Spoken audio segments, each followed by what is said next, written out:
All right, hi, and welcome to the Math 234 Exam 3 review for posterity's sake. This is the spring semester of 2024, and the content covered on Exam 3 this semester is going to be all of Chapter 15, which is mostly looking at double and triple integrals, as well as one section out of Chapter 16. That'll be section 16.5, which covers curl and divergence, and that'll be the very first topic that we go over here. So if you look over on the left side of the screen, you can see the placement of this review. So if you go into My Notes in that OneNote document under the Exam Reviews tab, you can find the Exam 3 review right there. So if you're looking for the written record of this review later on, that's where you can find it.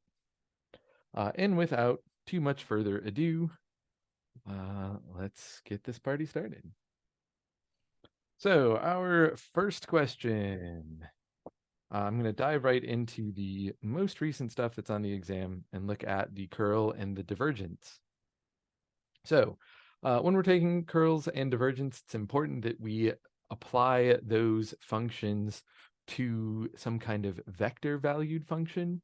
So if I'm going to take the curl and the divergence of something, my input there needs to be a vector field of some sort, vector or a vector field. So the curl only applies to a vector valued function as opposed to a scalar valued function.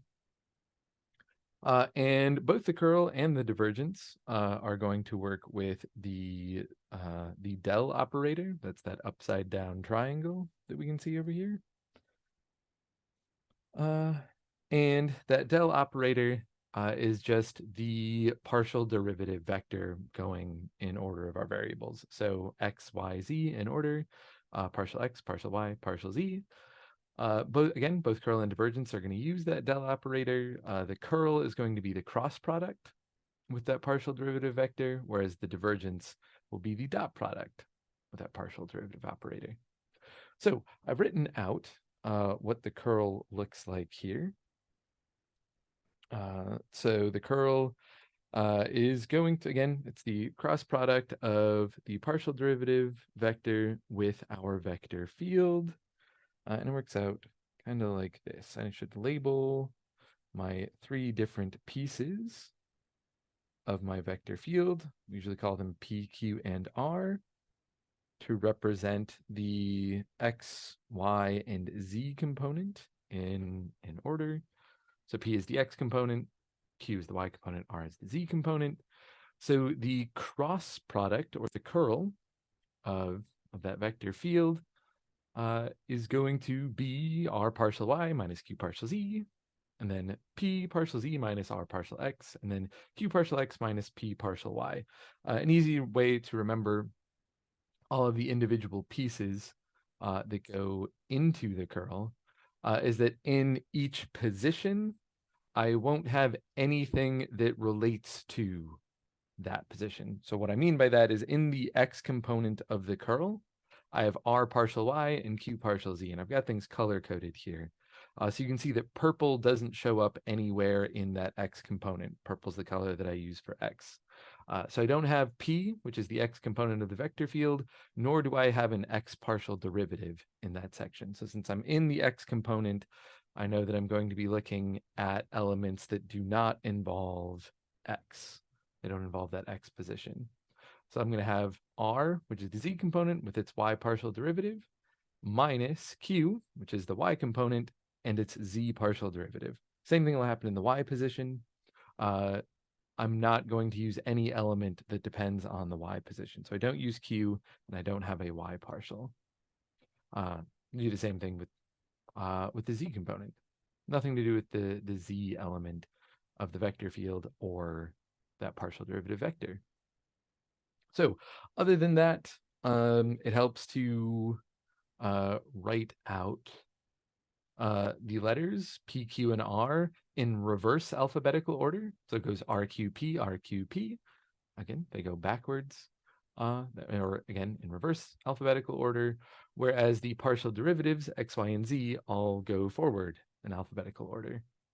So since I don't start with x, I'll have to start with y because that's the next one in order. Y, z, z, x, x, y.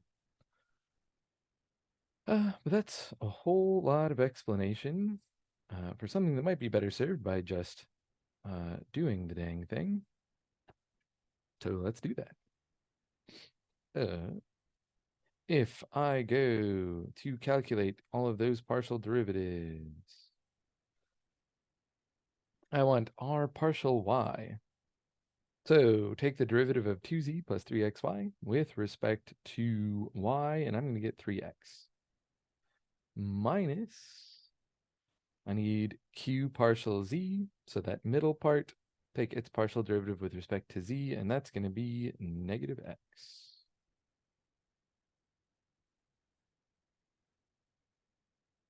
And that's my first component of the curl. Next up, I need my, easy there, typing.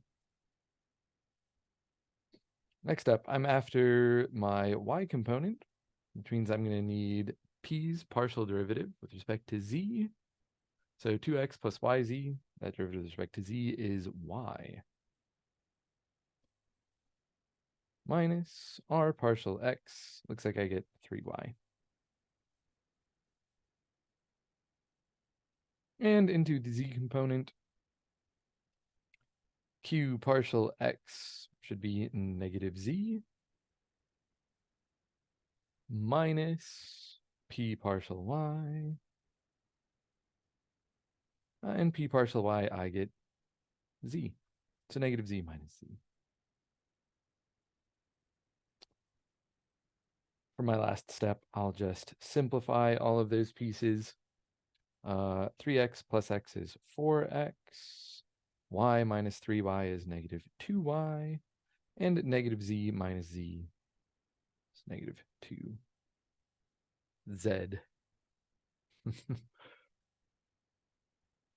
Cool. So that's my curl. In addition to that, I want to get the divergence. But the divergence tends to be quite a bit cleaner and easier. I just need the dot product of that partial derivative vector with our vector field. So here is where all of those elements do line up with their position. X component with the x partial, y component with the y partial, z component with the z partial. So all of the pieces that were missing out of the three components in the curl all show up in the divergence. So if I just zoom out a little bit so I can see my vector field again, there at the top, I need to just take my partial derivatives in order. P partial x is 2 plus y partial x is negative 2. Or, like, excuse me, that's q partial y. I think I said q partial x. Q partial y, that derivative is negative 2. And then r partial z, we're back to positive 2. So 2 minus 2 plus 2, pretty sure that that's 2.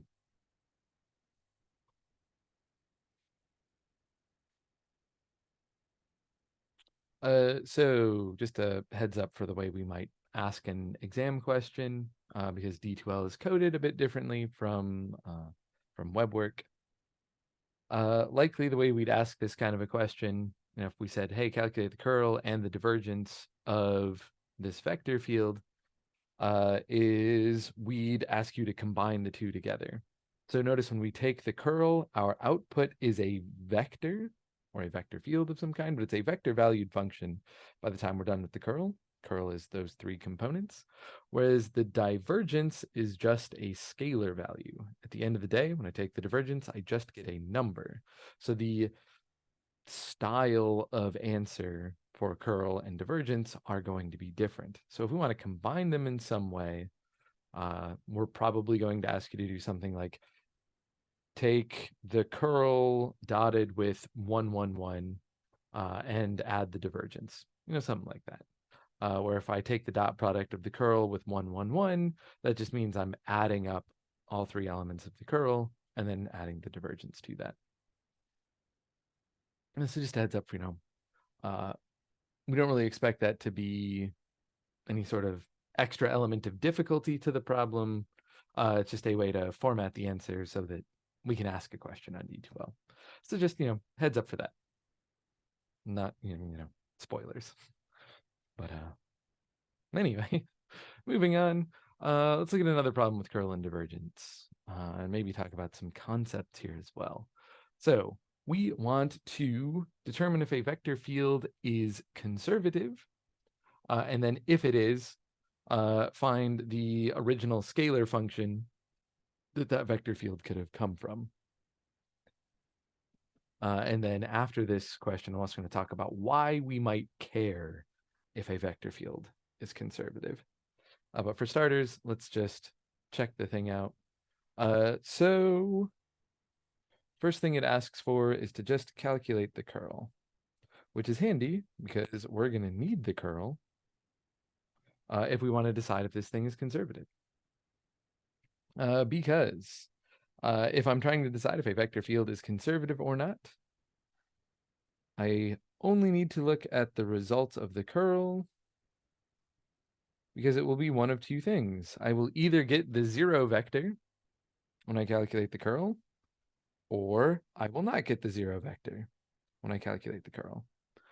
That's going to be the difference between conservative and not conservative.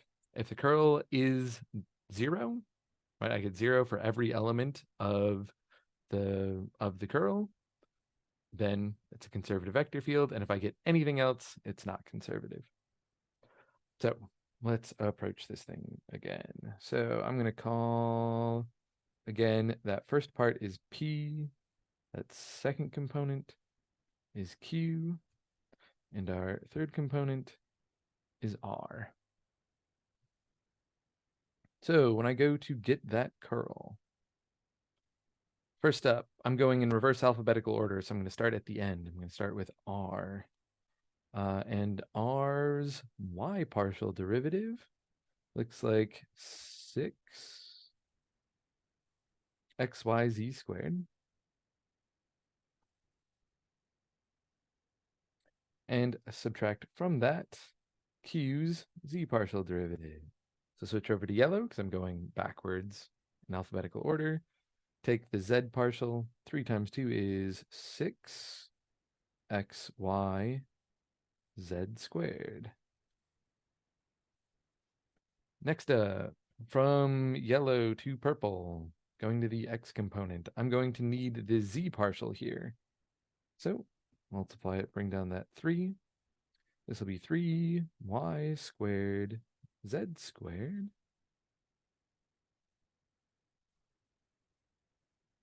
plus 0 plus 0. Cool. Let's then go back around to the end, get the r partial again, this time, or the r with the x partial, and that looks like 3y squared z squared.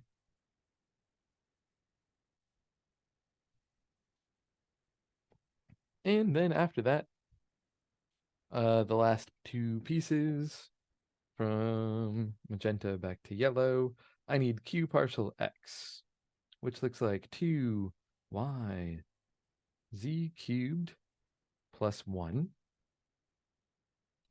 minus, back over to purple, I need p partial y, which looks like 2y z cubed plus 0 plus 1. And that's my curl. And then if I go to simplify that, we'll see that it all simplifies incredibly nicely. In each spot, the first term is equal and opposite to the second term. So 6xyz squared minus 6xyz squared is 0. In the second component, also 0. And in the z component, 0 yet again. Got the same thing every time I took a partial derivative within a particular element. So since that thing did come out to the 0 vector, right? This thing is the 0 vector. It's 0 in every element, in every component of the vector. This vector field is conservative. So what that means is that Try again.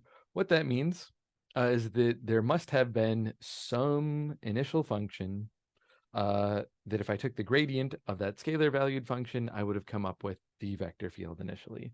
So to figure out what that original function looked like, I want to do the opposite of a gradient. Gradient is taking partial derivatives, just in order, x, y, z in each position. So I want to integrate back up to find the original function. And I'm going to integrate each component with respect to its position because the gradient was taking the derivative with respect to that position. So I'll start with x, right? Integrate p, the purple one, back up to get an x value. So if I did that integral, I'd get x, y, z cubed plus x plus xy. And in addition to all of that, I might also have some other function that depends only on y and z, right? Because if there were any terms that depended only on y and z, they would not show up in an x partial derivative. This is effectively like adding plus c after you take an integral. I lose all information about constants when I take derivatives, so I have no way to figure out what that constant was if I just integrate back up. Same thing here. If there were any function that depended on only y and z, basically there were any element of the function that did not have an x in it, it would have disappeared from the x partial. So I'm just going to add in gray this plus h of y and z right here. Going over to the y component. Take its integral with respect to y, integral with respect to y. I'm going to get x, y squared over 2, but notice I already have that 2 out in front. So I'll spend that 2 to integrate my y. Z cubed plus xy plus, again, some other function. Next in the alphabet is g. So if there are any terms that depend only on x and z, x or z, we'd lose that information when we took the y partial. So that's like my equivalent of adding a plus c right here. And then I also want to do the z integral. So integrate r. I'm going to get x, y squared, z to the third over 3. But again, I have that 3 out in front that I can spend to integrate my z variable. And that's all that's there, so plus, I don't know, how about j of x and y? So I need to use these 3 elements, right, these 3 integrated pieces, to reconstruct the original function f.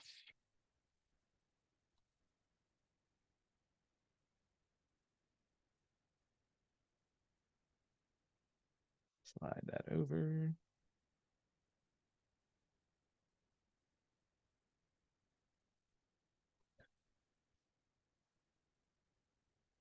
So if I'm going to recombine everything, I just want to look through and see what showed up every time. Notice that I have an x, y squared, z cubed, as long as I remember that this had a squared on it. Almost forgot that part.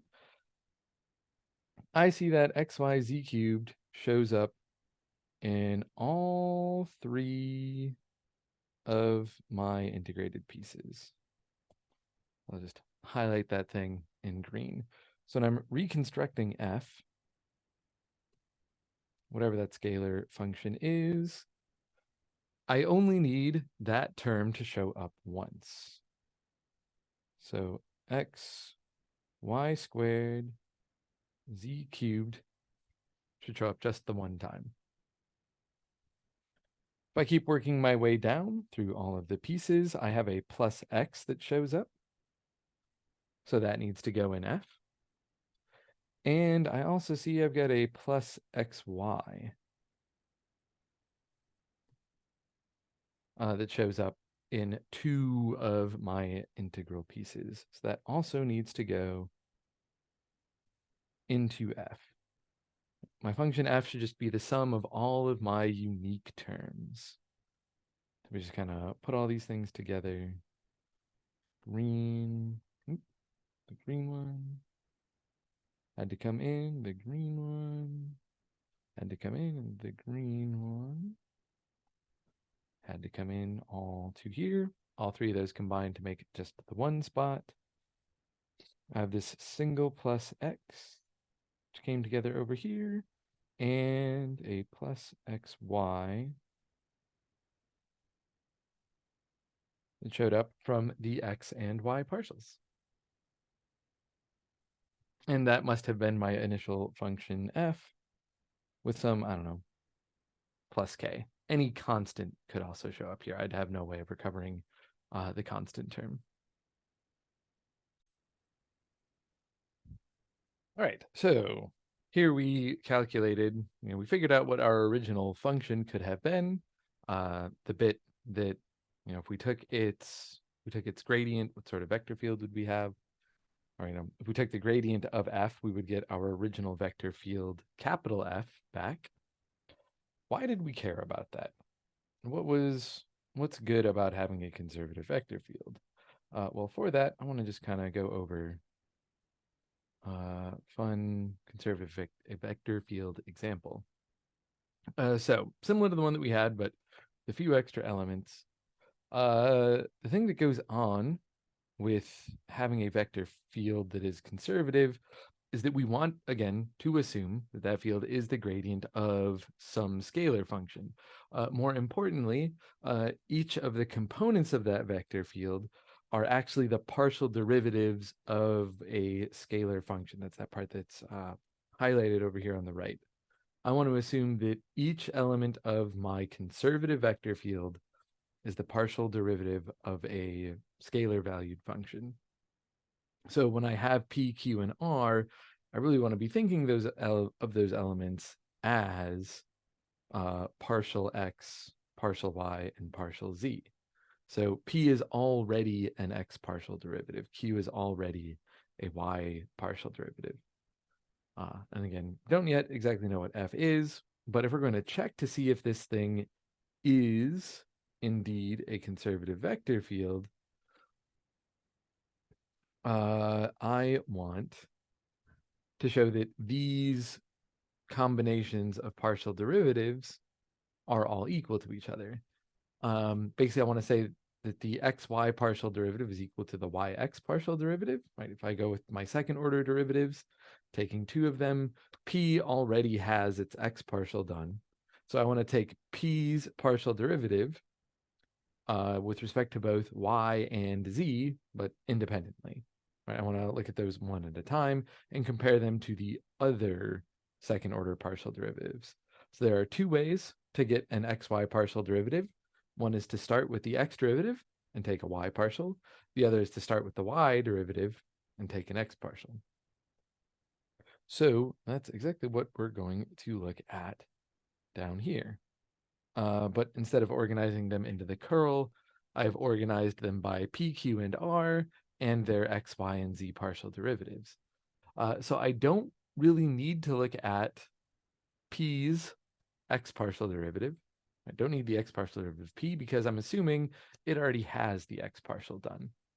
So I'm going to take its derivative with respect to z and y. And again, each of those spots independently. As I go through Q, again, I'm assuming it already had its y partial done. So I'll take its partials with respect to the other two variables. And if we read these things row by row, they will end up getting us the curl effectively. If we just read across, and reading across the top, I can see that my yz, and my zy partials are the same. Reading across the middle, which is the part that does not include a y partial, or at least a second y partial, I can see that it's got the xz partial, being the 3y squared z squared on the left, is equal to the zx partial, 3y squared z squared on the right. And then again, going across the bottom, the xy partial is equal to the yx partial. Burp, burp, burp. This is what when we say that the curl is 0, it's really telling us this collection of information we're looking at here, that all of the mixed second order partial derivatives are equal to each other, because that's what would have to happen in order for this to be a conservative vector field, in order for this field to have come from some original scalar function. Once we know it's conservative, once we've checked to make sure that those second order mixed partial derivatives line up, then we can just go ahead and integrate each piece to figure out what f should have been. Fully up vector field is conservative, some scalar function f, we can find so that the gradient of that little f, which is our original scalar function, is equal to our vector field. So we'll integrate each piece, p, q, and r, with respect to their position. Right, I'm assuming that p was already an x partial, so I want to integrate with respect to x. I was assuming q was already a y partial, so I want to integrate with respect to y. R was a z partial, so I'm going to integrate with respect to z. And in the end, I want to take the union of my three answers, meaning things that show up in each piece only have to be in the final result once. So I've got this x, y squared, z cubed shows up in each of my three integrals. I don't want to add it 3 times to f, because then I wouldn't end up getting that term only once each time. It's that x, y, z cubed has dependencies on x, y, and z, so that term should show up in each of the 3 partial derivatives. Whereas that plus x, which is the next one down the line, only depends on x, so I expect that term to only show up in the x partial derivative. xy, that term should show up in each of the x and y partial derivatives, but not in z. And then, same thing with y. The plus y only shows up in the y partial, plus z only shows up in the z partial, and they show up in their derivative forms. It's like that yellow plus y that I'm tracing back up through the problem, that shows up as just a plus 1 in q, because then when I integrate it back, I get y. So again, f is not the sum of the 3 components, but instead it's the union of all the unique terms. I wrote myself a bunch of notes here. And then finally, we'll say real quick that if we were to have integrated this thing back up, if we took the gradient of that new function that we found, we would get our original vector field back, which you can verify if you're feeling excited. So again, in broad strokes, that's the problem we just looked at. The reason why we care about these conservative vector fields is that they are going to help us with the fundamental theorem of calculus. This is the big fancy idea. And in fact, we talked about this at the end of exam 2 when we did the fundamental theorem of line integrals. And vector fields, or conservative vector fields, can help us out with that fundamental theorem of line integrals as well. So, because we found that we had a conservative vector field, there was some original function f that the field was a gradient of. If I were to take the line integral along this vector field from some point to some other point, rather than having to parameterize that curve and figure out exactly what it looks like going through this vector field, I could instead just evaluate my original function little f, the thing that our field is a gradient of. I could just evaluate that scalar function at its endpoints, just like we did with the fundamental theorem of calculus all the way back in Calc 1. Right? We said if I want to integrate some function from a to b, the best way to do that is to first find the integral of the function, plug in my 2 endpoints, and take the difference. The fundamental theorem of line integrals basically says the same thing. If I integrate the gradient of f from point A to point B, then instead of needing to parameterize the curve from A to B, I could just evaluate my function at B and then subtract my function evaluated at A. So The conservative vector fields that we just looked at means that we can start from a vector field and still apply the fundamental theorem of line integrals. If I know I have a conservative vector field, I could find that original function, and then I could just choose to evaluate the function at its endpoints instead of needing to integrate the vector field all the way through some curve. So important concept that you should maybe know for exam 3. There's a bit of a point where I'm choosing to labor on that right now instead of on the post-exam 3 review, because everything we do after exam 3 is still going to be looking at this idea of the fundamental theorem of calculus. It's just going to go by a few different names. So we're going to have both Green's theorem and Stokes' theorem and the divergence theorem. These are going to be the 3 really hard sections that I've been warning about since the beginning of the semester. By the by, these 3 right here, sections are pretty tough, but they are all just reiterations or new iterations of the fundamental theorem of calculus, just being applied to higher order functions. Green's theorem, Stokes' theorem, the divergence theorem, it's all the fundamental theorem of calculus, but for multiple variables, since we're in multivariable calculus. All right, cool. And with that tangent aside, let's get back into the rest of the review. So, going all the way back to the beginning of chapter 15. Let f be some function. Looks like this one is x times 1 plus y. D is the rectangle listed here. X is between -1 and 1. Y is between 2 and 4. I took the liberty of drawing it out ahead of time. Make life a little easier on ourselves. And we want to choose a subdivision of D into squares, each with a side length of 1. And use sample points to calculate a Riemann sum of the top left corner of each square. So we're going to try to estimate the volume of this double integral of f over dA. So if I were to just label I've got 4 boxes that are here, just label them 1 and 2 and 3 and 4. 1, 2, 3, 4. These 4 boxes, I need the upper left corner of each box. So I need to evaluate at this point, at this point, at this point, and at this point. Those are the 4 points that I'm going to use in this Riemann sum approximation. So the volume should be approximately the length times the width times the height of each box, right? Because I'm going to say that I've got these 4 boxes that all have a height of whatever the function value is at the point that I've colored in.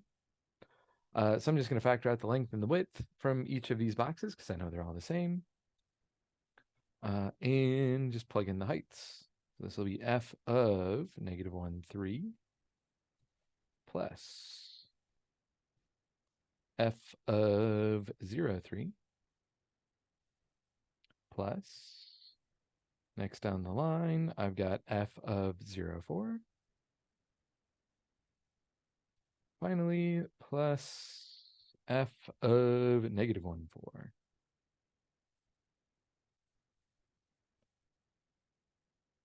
And we'll just add that all up. My base areas of these boxes are squares with side lengths of 1. So this is 1 times a sum of all these heights. I'm looking at -4 plus 0 plus that green point. Plug that in, I get 0 again. Plus that purple point, plug in -1 and 4. That's -1 times 5 is -5. 5. Add that all up, I get -9. Hopefully you get the same.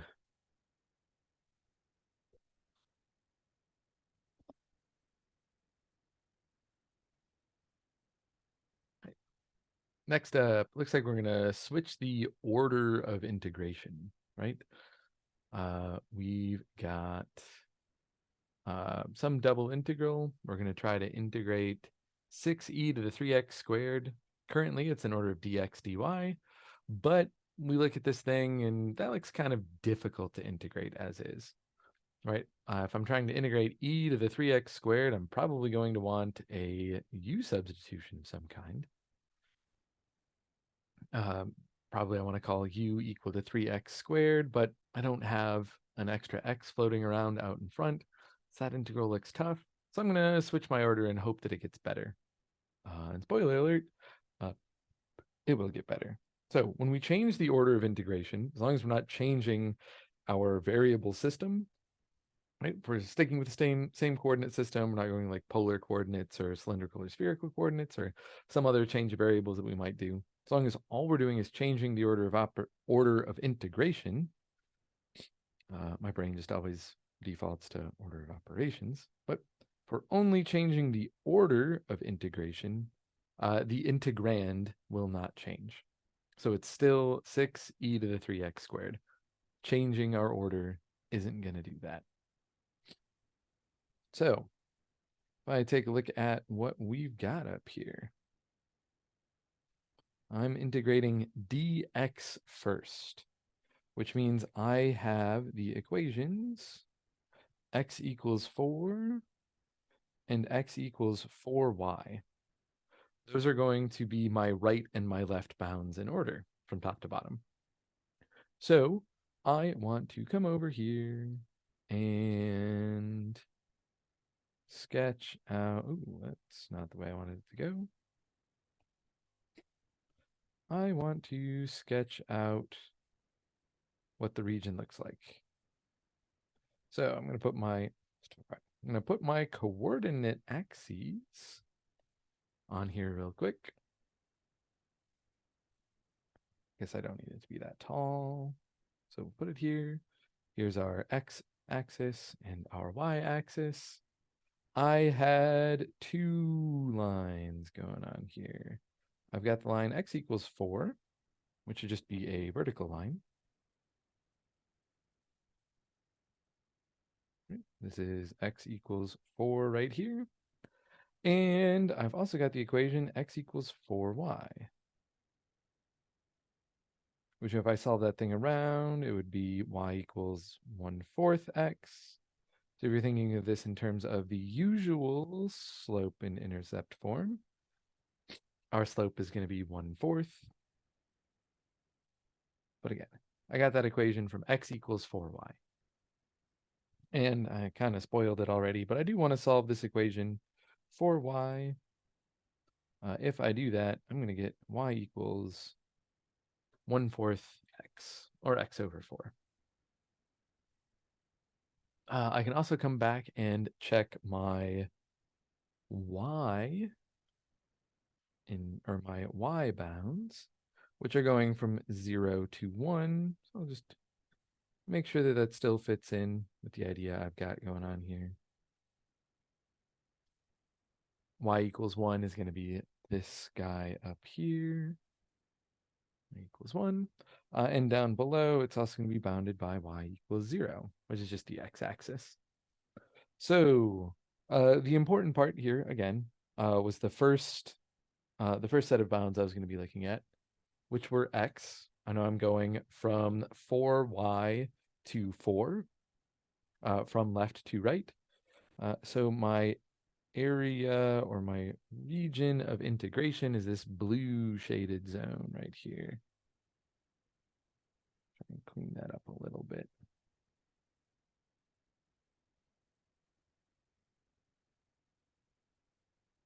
It's like, oh yeah, whatever. No. Just let it go. Okay, there we are. So that's my region. That's the part that I want to be integrating. And I'd like to just change my order. Right? I want to be going to integrating y first. So I'll deal with c and d first as my first two elements, c my lower bound, d my upper bound. And it looks like we're going from 0 to x over 4. Right? 0 is my lower bound, 1/4 x, or x over 4 is my upper bound. Then I need my left and right endpoints for x, and we're just going from 0 out to 4. So that's my new order. And then the second half of the problem is, okay, go ahead and solve this integral. So I know I don't want to go the order that was presented to me because that way was hard. So instead, I'll go with my reversed order. This is still the same function, 6e to the 3x squared, but now I'm going to do dy first and dx second, which will get me a single integral from 0 to 4 of 6e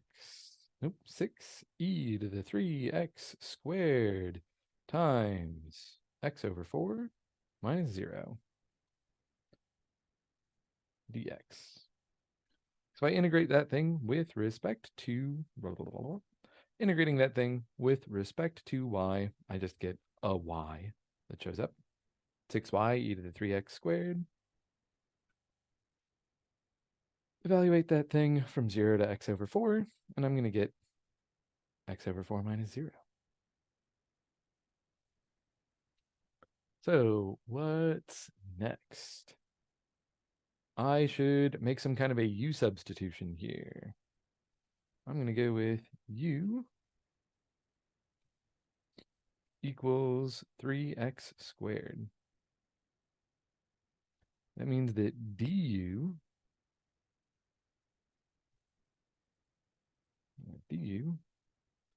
is going to be 6x dx. With that 6x being the part that I need to pay attention to. I need to find that somewhere in this integrand. So looks like I've got a 6 that I started out in front, so I'm going to bring that into my du. I've got an x over 4. I'm going to take at least the x part out of that for my du, and then also dx here at the end to give me a new integral of just e to the u. E to the u du. With the part that's left over being that 1 over 4. I did not absorb the 1 over 4 into my du, so it's still there. But the 6x and the dx all get absorbed into du. And I'm not going to bother finding new bounds for u. I'll just change back to x when I'm done. So I should integrate this thing. I'm getting 1 over 4. The integral of e to the u is e to the u. That's super nice. And again, u was 3x squared, so I'll just plug that back in.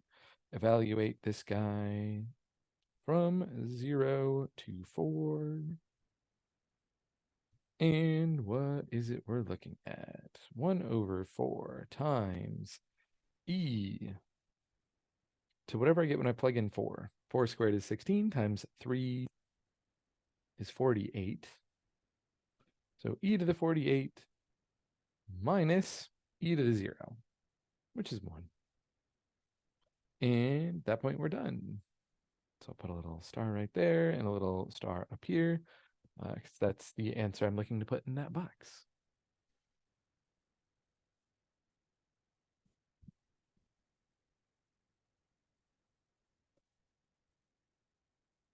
All right, moving right along. Let's take a look at another double integral.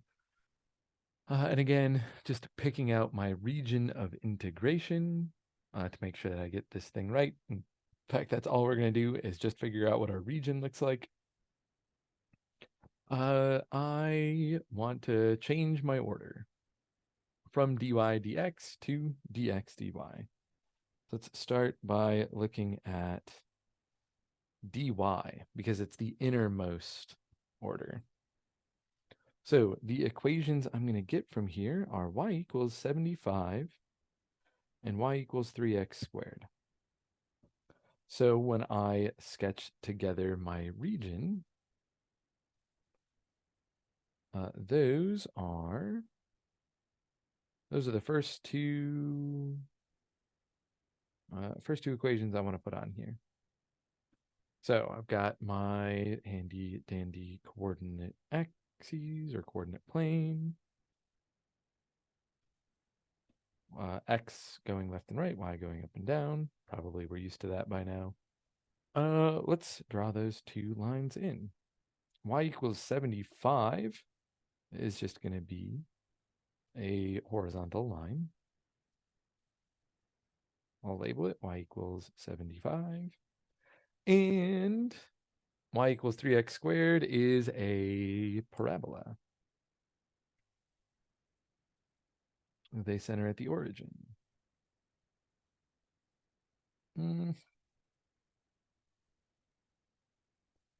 Sure, good enough. Parabolas are hard to draw. I don't really know why. I've been drawing them for like basically my whole life, but they're still kind of tough. All right, try this parabola one more time.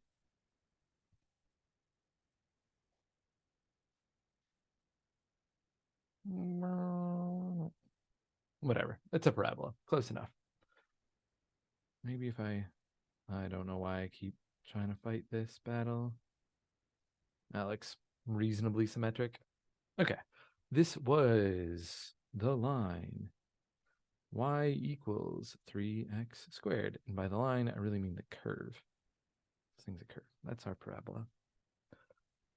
Next up, I should probably take a look at our x bounds. So x is going from 0 to 5. So these at least are straight lines, a lot easier to draw. X equals 5. I could check that. But that's going to be the intersection of the parabola with that horizontal line. Plug in 5 for x. 3 times 25 is 75. And I've also got the line y equals 0.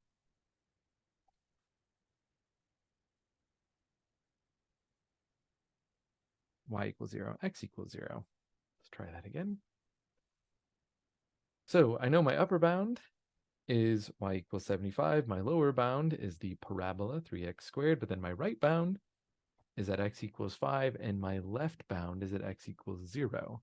So rather than being that entire region that's underneath my horizontal line, I'm just looking at the right half of that region, just this bit over here, which means when I change my order of integration, I need to solve the parabola for x instead of for y. On the right side, I'm going to get x equals the square root of y over 3, whereas on the left, I'm getting x equals the negative square root of y over 3. y over 3. There we are. So don't forget, when I take the square root of a variable, a plus or minus shows up. So the positive square root is just the part that's on the right. So if I'm doing my x bounds first, which is my new order, my lower bound should be x equals 0, because that's my left bound. Then my upper bound, which is really my right bound, is x equals the square root of y over 3.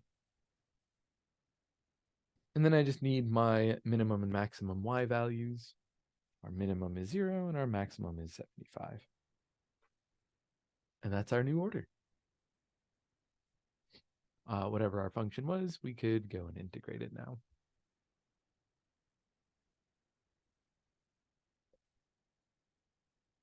All right, for a change of variables section, I just did this one up ahead of time because I want to talk about change of variables more conceptually than too much as just getting into the weeds.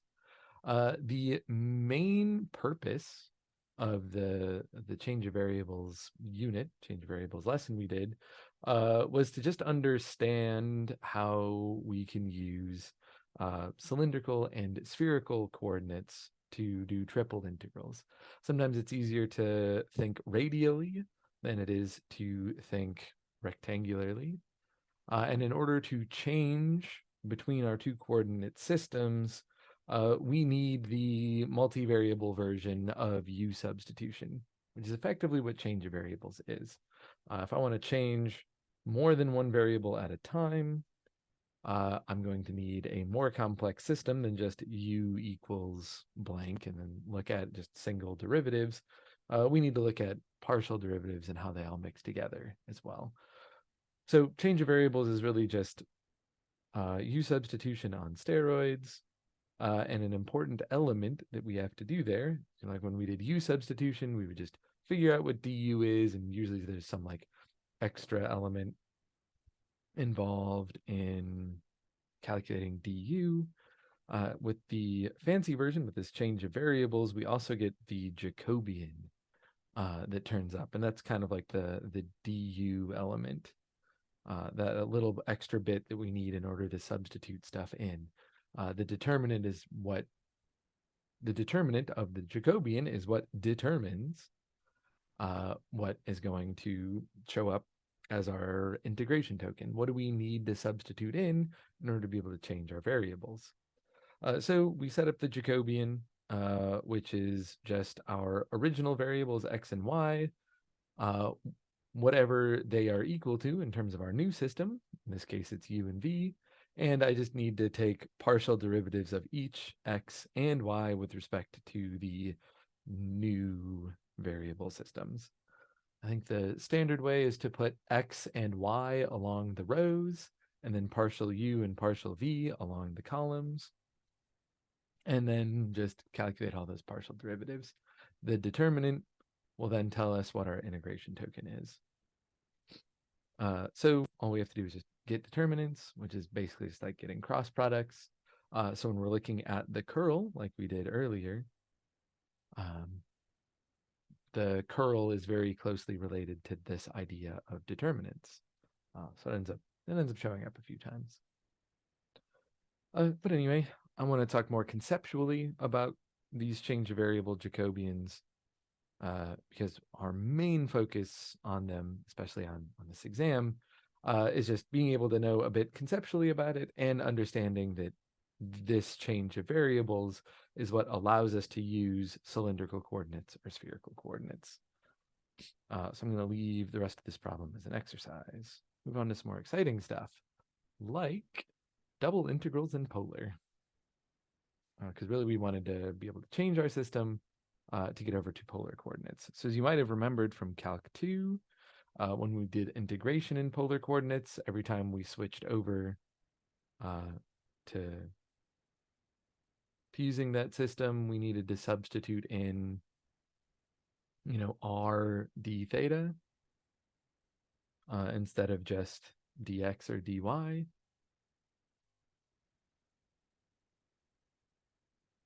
Did we have to do that all the way back in Calc 2? Wow, no, I don't remember. I'm doing Calc 3 so long, I don't remember where the line is. But I know here, when we did double integrals in polar, we need to, when we're switching over from dA into our rectangular, or into our polar coordinate system, we need the Jacobian of r to show up. So dA, when we're doing a double integral, is equal to r dr d theta. We usually write it out as r dr d theta, but I find it's helpful to remember that r is really attached to the d theta. That's where it comes from. Dr translates nicely into the dimensional analysis that we want to do, but d theta doesn't as much. When we're talking about how a point is changing in space based on a small change to theta, the appropriate piece to look at is actually r times d theta. So the r that shows up in dA really comes from our transformation of d theta. At least I think it's helpful conceptually to remember that. So yeah, dA is r dr d theta. So what do we want to do here? We would like to find the volume bounded by the two paraboloids, this guy and this guy. I'm going to call them Z1 and Z2, because I think that'll be helpful. So if I want to find the volume that's in between those two shapes, my integrand should be the difference between them. I'm going to look at z2 minus z1 for my integrand. So if I were to just take a look at those two, I think the substitution is pretty straightforward. I want, let me just bring this down here. I've got some space to look at. The function that I am integrating, I'm going to call it f of xy. It is z2 minus z1, top paraboloid minus the bottom paraboloid. Notice that our second one is on top because it starts at 16 but then opens down because both of those terms are negative, versus our first one has positive values or positive coefficients attached to x squared and y squared, but it starts at 0 and opens up. So that means it's our bottom paraboloid, starting low but opening up versus starting high but opening down. So z2 minus z1 ought to look like this. 16 minus 2x squared minus 2y squared minus 2x squared plus 2y squared.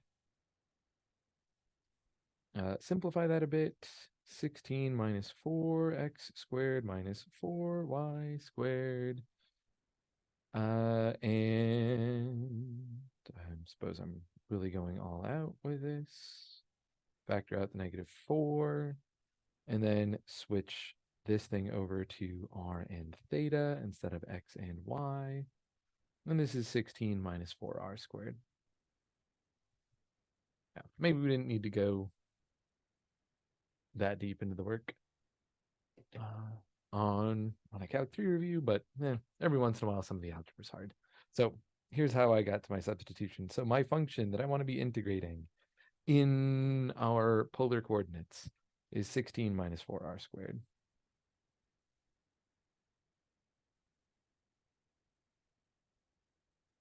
(16 minus 4r squared). And I'm going to put parentheses around that whole thing because I need to make sure I remember to multiply by r, that Jacobian element. Right, that comes from substituting dA. So don't forget that element's important. Right, then for the rest, we need to figure out what our region looks like and then come up with bounds for it. So if I want to look at my region, I'm going to look at its projection down into the xy plane and then convert that into r and theta. So in order to find that, I am going to look at the intersection of my two paraboloids. So I want to intersect z1 and z2. Just slide over so I can still see them on screen. I want 2x squared plus 2y squared equal to 16 minus 2x squared minus 2y squared.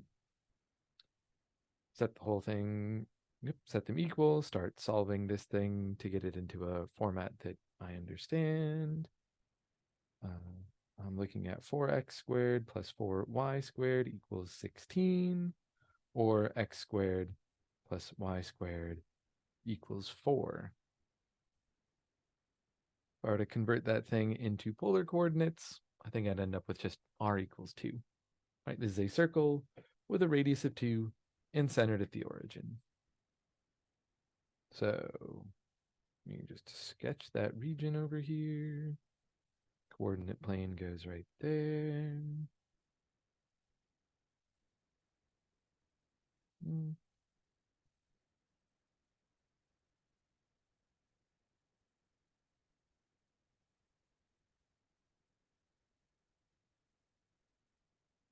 Try and have this thing roughly centered.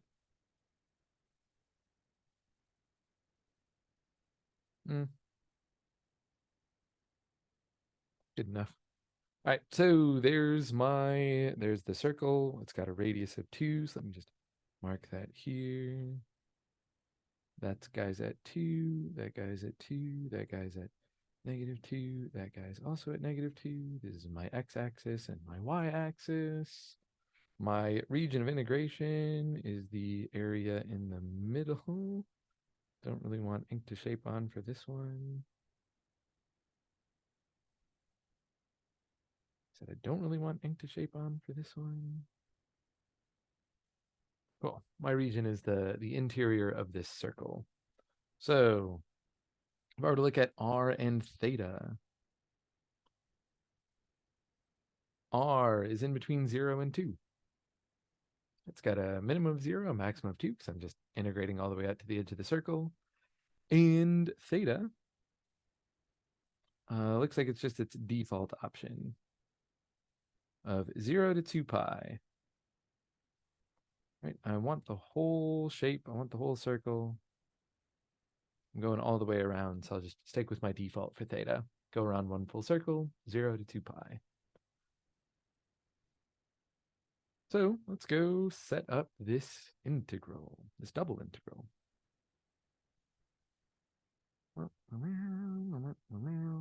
So I've got a double integral of, if I zoom back out to grab my function again, I had 16 minus 4r squared times r. I think I'll just simplify that to be 16r minus 4r cubed. And dr d theta is the order I'm choosing to go in. Put r in blue and I put theta in green. Let's keep it that way. Theta was on the outside. I know it's going from 0 to 2 pi. R is on the inside. It's going from 0 to 2. So now let's integrate this thing.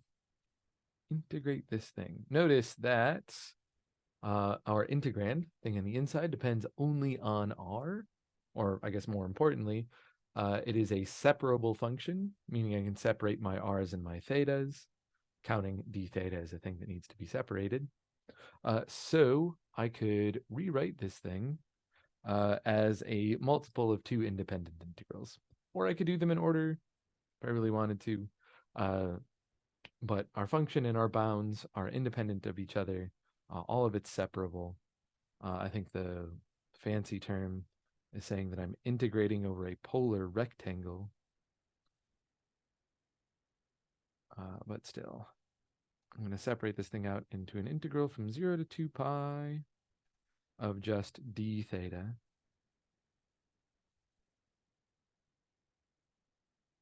And then I'm going to multiply that by an integral from 0 to 2 of just a dr element.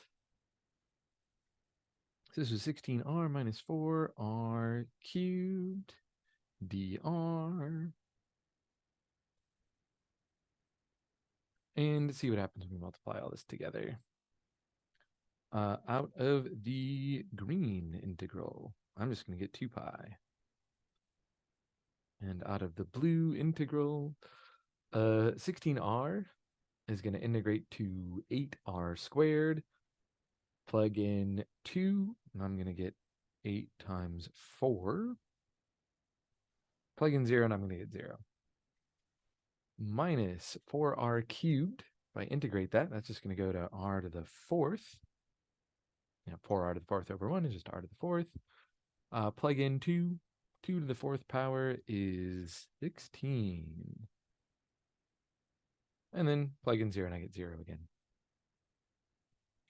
All right, so just simplify all of this mess. I got 32 pi.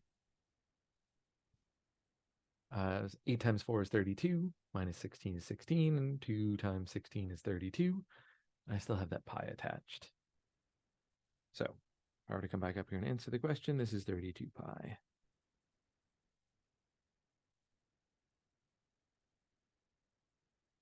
And I suppose at a glance, A and B are theta, so 0 and 2 pi. C and D are R, so 0 and 2. All right. After that, we get into one of the super fun examples. So let's look at this chunky boy right here. I want to express a triple integral of a function that I'm not even be concerned with or concerned about. But I want to integrate it over the solid region E, where it's going to be bounded by a couple of surfaces. One of those is the paraboloid, y equals 36 minus 4x squared minus 9z squared. And the other is the plane, y equals 0. So we take this all the way back to our quadratic surfaces lesson. We at least, at one point in time, we looked at identifying what those surfaces would look like. I know the first one's a paraboloid. I know the second one's a plane. So I'm just going to sketch out what the solid region looks like. And since I knew it would take a little bit of time, I took the liberty of sketching it out ahead of time. But roughly speaking, how I knew what this shape would look like, I know it's a paraboloid because I've got a single linear term with two quadratic terms. Got to be a paraboloid. And both of these look like paraboloids that open down. Right? I've got y equals 36 minus 4x squared minus 9z squared. I'm not really focusing on the 4 or the 9 at all. I think focusing on the numbers when you're trying to sketch these regions out is unhelpful. So instead, I'm just going to look at the variables as they lie. And I'm effectively thinking of this thing as y equals 36 or y equals some positive number minus x squared and minus z squared. So I know that both of those should open in their negative direction. So it should be opening left as opposed to opening right, since in our 3D coordinate plane, x and y, y is the left and right direction. X is the in and out direction, z is the up and down direction. So I know it's going in the negative direction, so it should open left. So I'm starting out at a positive value, happens to be positive 36, and I'm going to open left. So that's where I just came up with the rough sketch for the idea of what this thing ought to look like. So then I tried my best to just draw some parabolas in their planes. I know this thing is an elliptic paraboloid, meaning that the cross sections should be ellipses or circles. So when that paraboloid intersects the plane y equals 0, that shape should be an ellipse. So that magenta ellipse I've drawn in is because I know that that's where the paraboloid is going to intersect the plane. And so this is my 3D shape. And my goal from here is to express my shape, my bounds, in terms of whatever order I'm given. So first things first, it's going to ask for us to go in the order of y, then z, then x.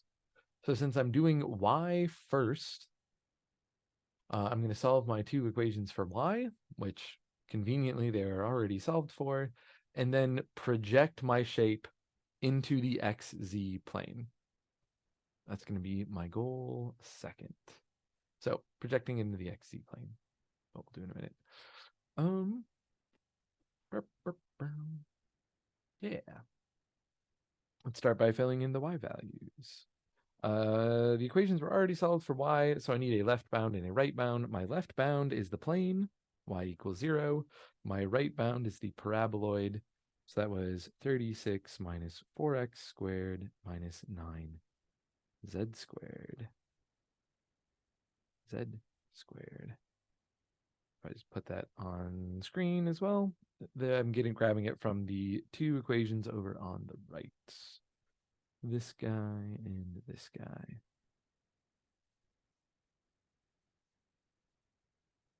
But really, when I'm looking in here, that magenta shape is in the plane y equals 0.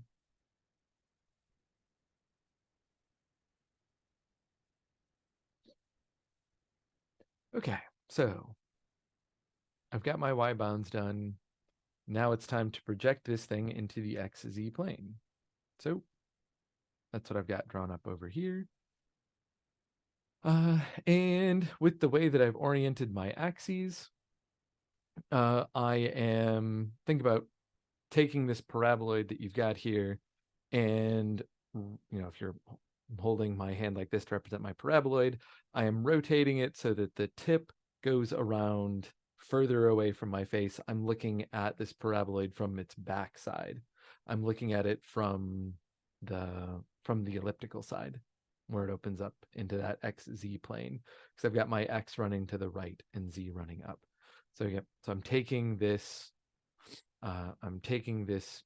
coordinate system, this coordinate plane, and I'm rotating it counterclockwise from above, 90 degrees to look at it from the back. But again, the projection that I've got here, I'm projecting my shape down into the XZ plane where I have an ellipse.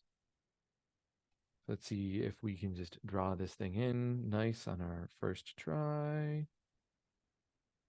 Yeah, pretty reasonable. See if I can center it slightly. Oh no, I'm grabbing the bottom with it. That's no good.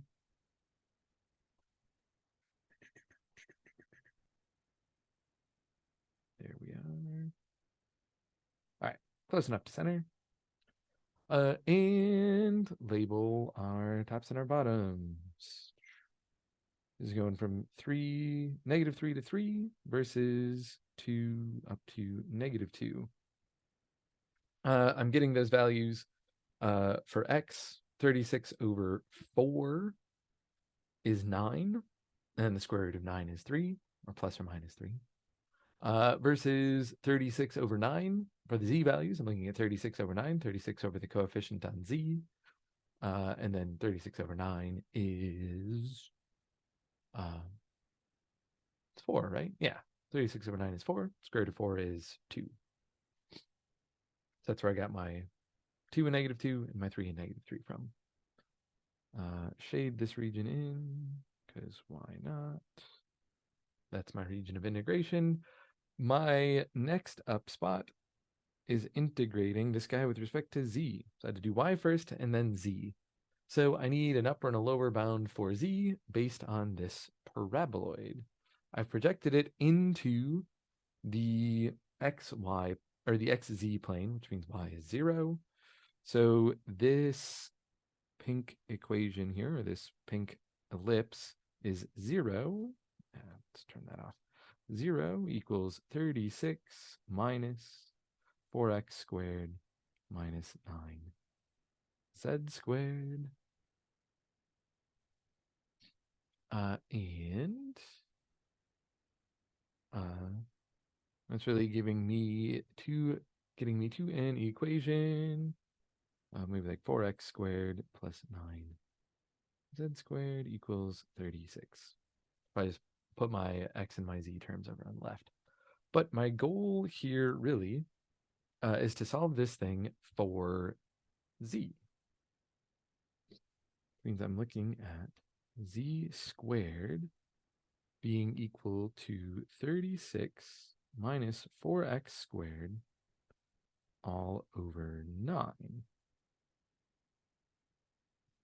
If I just solve that thing for z, I think I get that equation.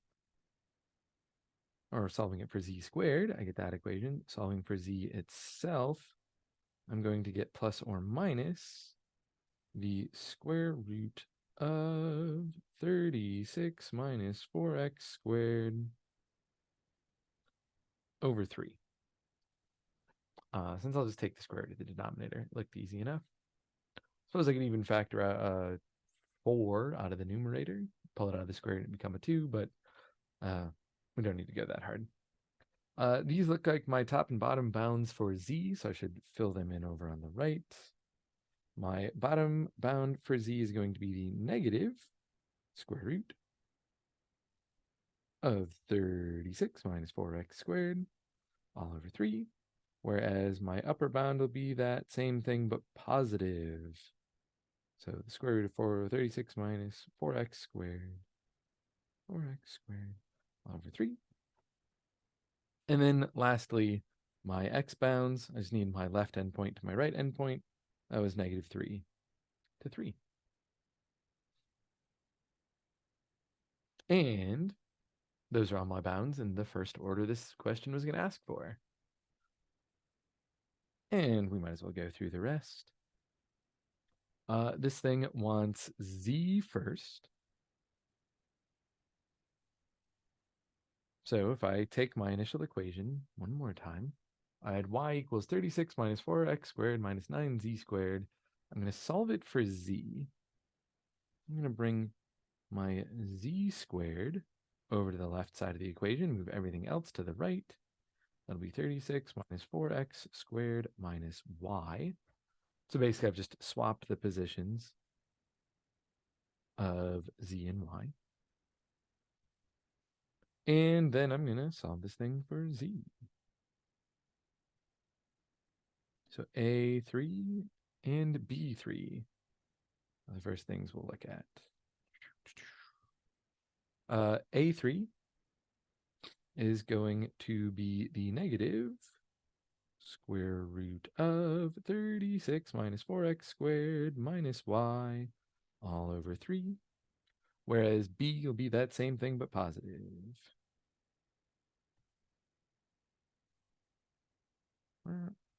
36 minus 4x squared minus y all over 3. All right, so take the square root of both sides, or divide by 9, then take the square root of both sides. Doesn't really matter. Either way, square root of the right side divided by 3. Rather than rewrite that whole thing out or try to fit it into boxes they just don't want to fit in, I'm just going to mark these with some dots. A3 and B3 with a little magenta dot there. So I did Z first. I'm going to do Y second, according to the problem given, which means I want to project my solid into the XY plane. So that's what I've started putting up over here. Projecting my solid into the XY plane, I've got a parabola that's going to open down, because I just put it back in the usual order for our 2-variable coordinate system. So I need a parabola.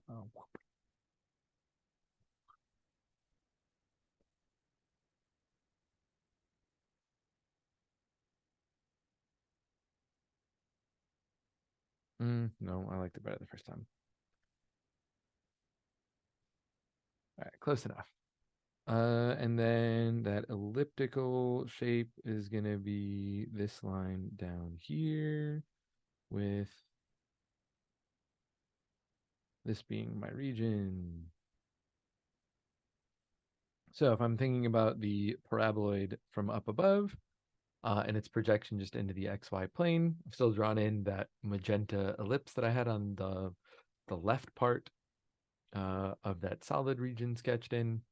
Just projecting it down into the XY plane and also rotating it so that it looks like the way we're used to seeing the XY plane. So I should come up with equations for all this stuff. The parabola is the equation. Y equals 36 minus 4x squared. All right, I'm projecting into the XY plane, so z is equal to 0. So 36 minus 4x squared. Down along the bottom, that's still the ellipse that's in the plane, y equals 0. So my y bounds, since I'm doing that second, the lower bound is the line, y equals 0, and the upper bound is that parabola, 36 minus 4x squared. For the left and right x bounds, I just need the x values where the parabola hits the x-axis. So it's x-intercepts, really. -3 and +3. -3, +3. All right, just set that parabola equal to 0 and solve for x. You'll get 3 and -3. All right, and then we've got one last order to go in. First one we started with y, second one we started with z. So you can probably bet the third one's going to start with x. So I want to take that same solid paraboloid equation that we've been working with at the start of each process, but this time solve it for x squared. So this will be 4x squared.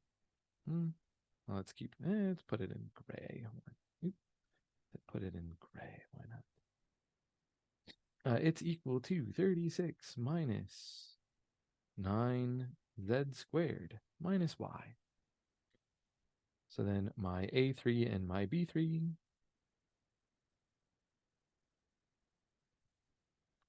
will just be whatever I get when I solve it for x. So take the square root of both sides, divide both sides by what's then going to be 2.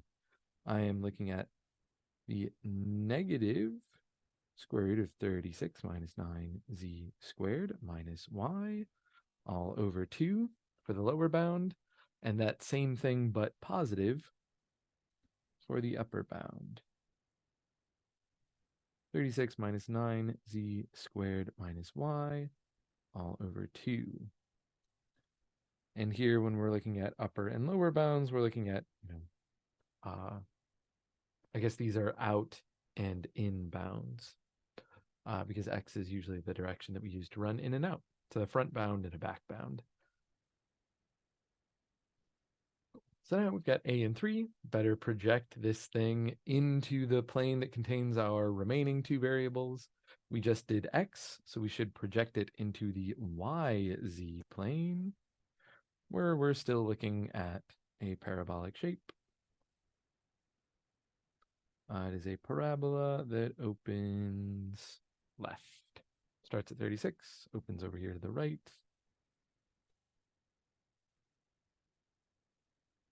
Opens over here to the right. Slide that down, I guess. Close enough. Yeah, here is my parabola. It intersects the plane. Y equals 0, right with that ellipse. I'm going to color that in with magenta again. And let's look back at our order over here on the left. I'm supposed to do dz next, which means I need a top bound and a bottom bound, which are both a top part and a bottom part to this parabola. This parabola has the equation y equals 36 minus 9z squared, but I need to solve that thing for z. So on top, z2 is going to be the positive square root of 36 minus y divided by 3. And on the bottom, z1 is going to be the negative square root of 36 minus y all over 3. And then finally, I just need a left and right bound for y. It's going to go from 0 to 36.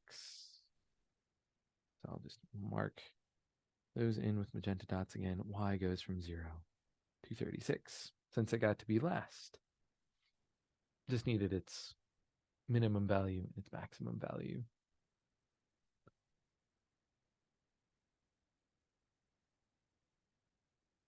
All right, so that's enough fun with trying to change our order of integration. Why don't we do a triple integral where we actually calculate the number, just to make sure that, we've still got it.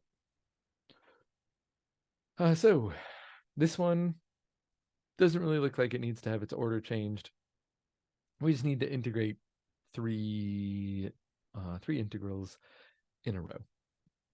So let's get that done. Up first, I should write down what the integral is.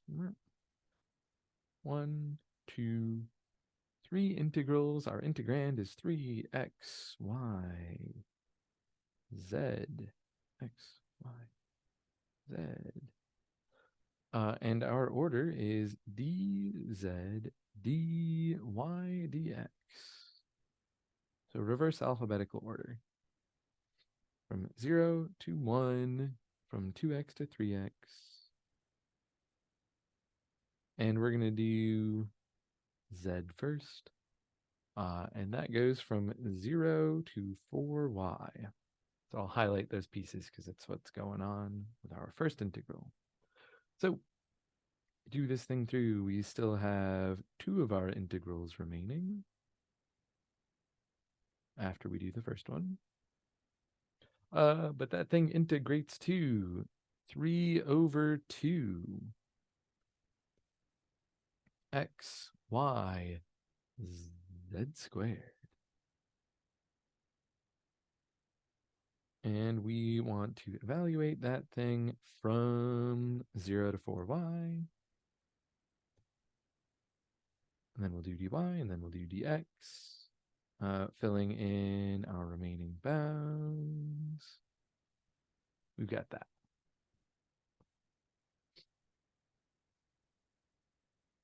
Cool. So if we plug that stuff in, that was supposed to be a 4y, not just a 4. Plugging in 0 for z is 0 for the whole thing. That makes it kind of nice. But plugging in 4y, we are going to get 4 squared is 16. So 16y squared will get added in. 16 times 3 over 2 is going to be 24. 16 over 2 is 8, times 3 is 24. So I'll put a 24 in right here. How would I just copy and paste some stuff? Copy, paste. Bring in these 2 integrals. I'm looking at 24 xy cubed. Next, I'll have 3 y's altogether now. dy dx. So I'm doing y next. So let me highlight those pieces. So if I do a y integral, x will be left alone. So I'll still have, create a little bit more space. I will still have an x integral left over, but integrating y, I'm going to get y to the 4th over 4. 24 over 4, x, y to the 4th power. Evaluate this guy from 2x to 3x. Still with a dx hanging out right here. And what do we have left over after that? Integral from 0 to 1. 24 over 4 is 6. The x is still there. Y to the 4th, plugging in 3x and 2x. 3x to the 4th. Well, 3 to the 4th is 81. X to the 4th. And plugging in 2x. 2 to the 4th is 16. Still x to the 4th. Close that parentheses. dx is up next. So I'm going to have the integral of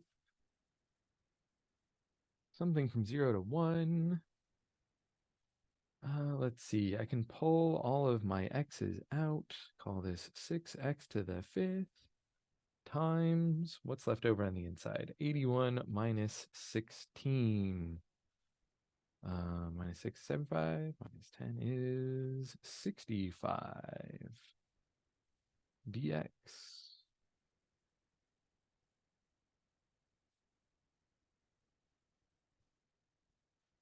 Cool. So if I integrate this thing, well, I can integrate 6x to the 5th. That's just x to the 6th power from 0 to 1. That's 1. The only part that's left over is 65. And that's our answer. All right. But enough of the easy coordinate systems. Let's jump into cylindrical coordinates. And I suppose I don't really mean it as they're the easy ones. The easy one is just whichever one makes the most sense for the region you've got. So when we're looking at this one here, we want to express the volume of the solid enclosed by a cone and a sphere. It sounds like we could probably do spherical coordinates on this one too, but it said use cylindrical coordinates, so let's do it that way. I'm gonna guess that the integral isn't too bad. So it's just enclosed by these two systems. Maybe I'll add a little extra bit to this thing at the end. But if all I want is the volume of this region, right? The volume of the solid. The thing I want to integrate is dv. I want the triple integral of dv, just all by itself. If I triple integrate dv, I'll get the volume. And in cylindrical coordinates, dv is equal to what's sketched out right there, r times dz dr d theta. So the only part that's missing here is r, that Jacobian. So I'll put that in. R is going to be something right here. So I need bounds for z and r and theta. So let's do that. I've got my two equations already in terms of z, or close enough to z. I'm going to call them z1 and z2. z1 and z2.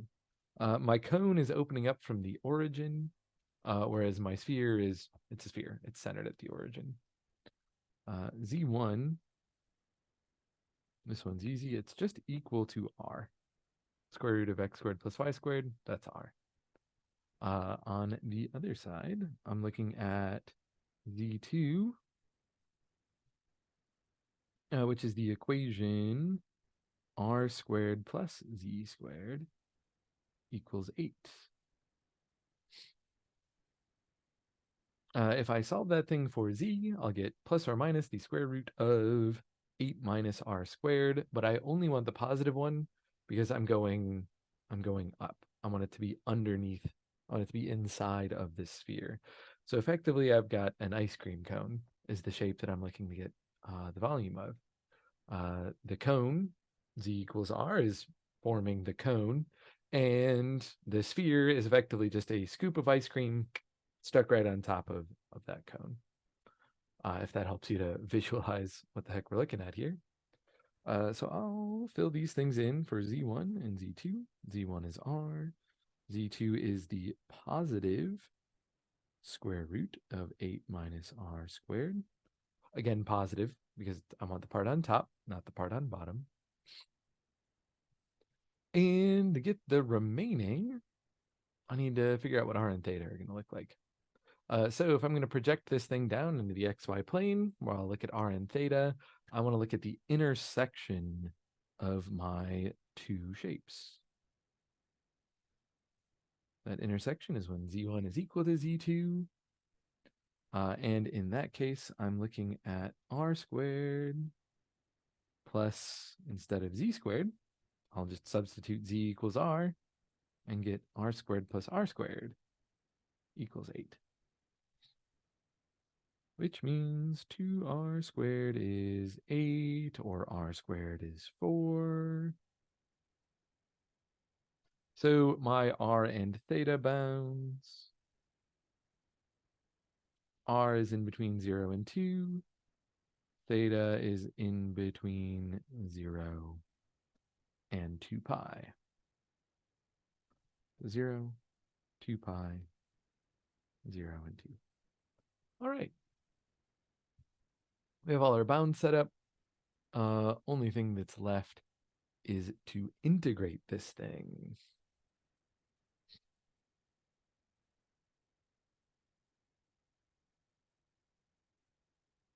And why don't we say, in the interest of time, I just bring some work in real quick and I'll talk about it. Because at this point, I think the integration is probably going to go fairly smooth. So I just want to talk about my answers. and then move on to the next problem. So here's what I want to integrate. I've got the triple integral of r. I'm going in order of z, r, and theta. I've plugged all my bounds in. Requires probably a bit of a u substitution, but also notice that r and theta were independent of each other. They were completely separable. So I've again done the trick where I just brought out, separated my two integrals. The green integral is representing theta. Integrating d theta from 0 to 2 pi, I just get 2 pi. Integrating z, I'm just going to get a z, but then I've got, square root of 8r squared, 8 minus r squared, minus r. Don't forget that I've got to multiply the r through. Integrating those couple of pieces, I got to an okay-ish looking answer by the end. But all of that stuff is just, running through some calculations. Not a ton you can do to learn all of that, aside from just doing plenty of examples of integrating in polar coordinates. So some other ways that this problem might change. I wanted to talk about this. Say, what's a common way that we change these problems? We might say, let's integrate this thing only in the first octant. It's like a quadrant, but instead it's an octant. If we're talking only about the first octant, we have some limitations we place on our variables. First octant means that z has got to be positive. Because if it were negative, we'd be dropping below. And I think those are the 5, 6, 7, and 8 octants. We'll also have r has got to be positive as well. Theta tends to be the interesting one. If we're in the first octant, theta is in between 0 and pi over 2. Because the first octant also includes like the first quadrant. It is a building block of that first octant. So if we did something like that, theta needs to be between 0 and pi over 2. And if we said, the extension of the second quadrant or something, which I think would still be the second octant, things get a little funny when we start talking about labeling the octants. But I believe the second octant is just the one from pi over 2 to pi. First octant, though, is the one we typically fall back on. Let's just say that if we said integrate this thing over the first octant, we'd be looking at this restriction on our variables.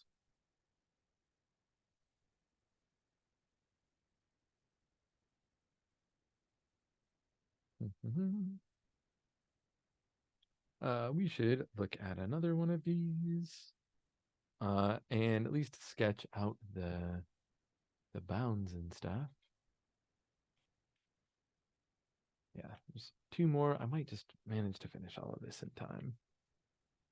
Okay, so once again, we want to do a triple integral, but this time we're not solving for the volume. We're just doing the triple integral of some region. Right, we're given an integrand. This one is 8 plus the square root of x squared plus y squared, and said calculate this triple integral and decide which system we should go into.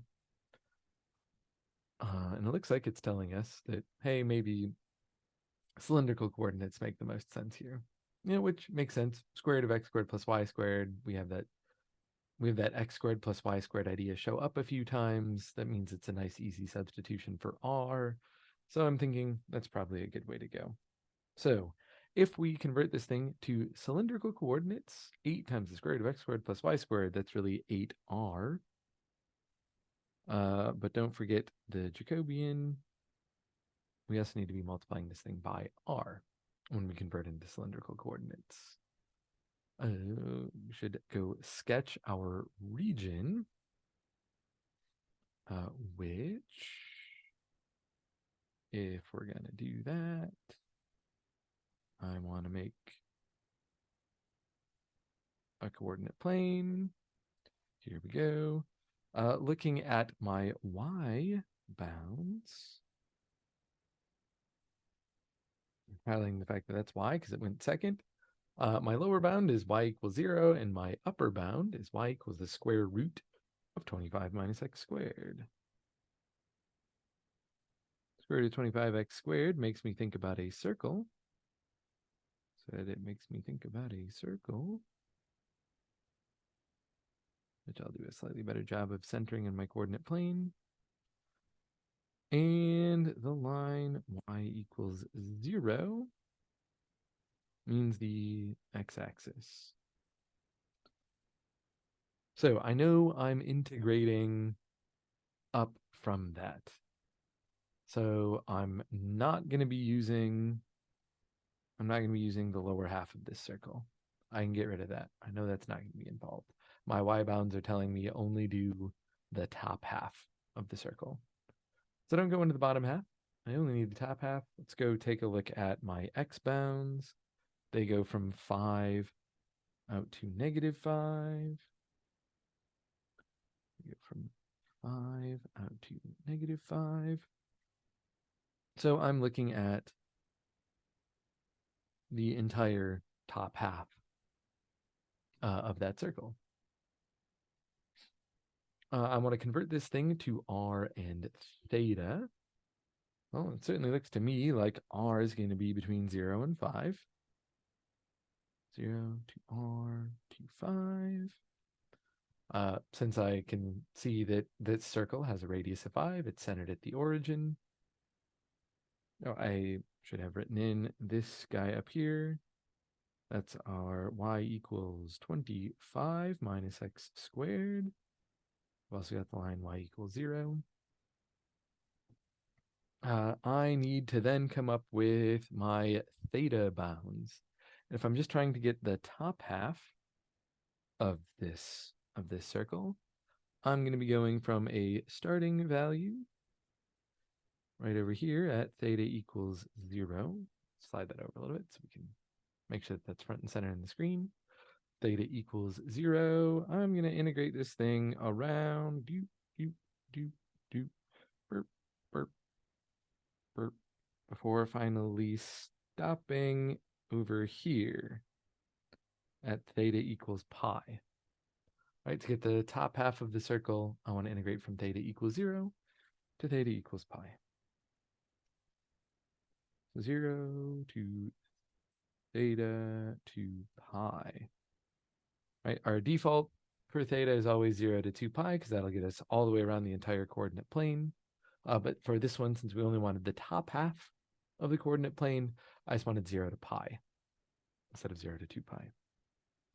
So come over here and fill some of that information in. 0 to pi for theta, 0 to 5 for r, and it looks like 0 to 25 minus r squared for z.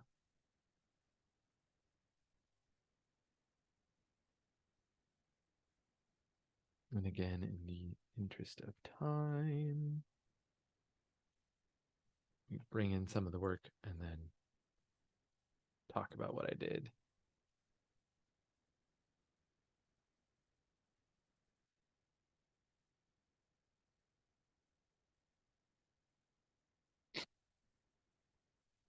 Okay.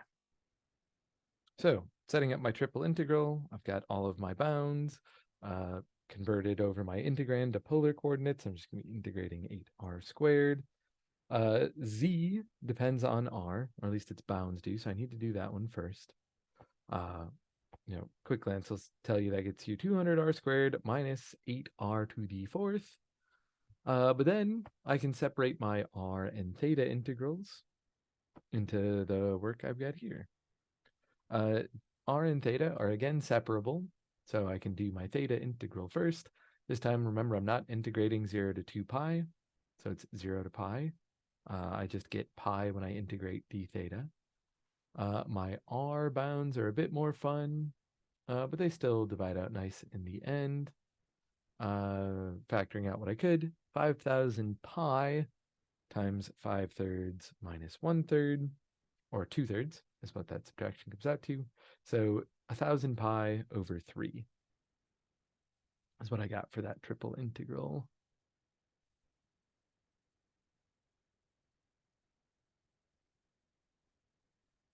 All right. I think this is our last big problem.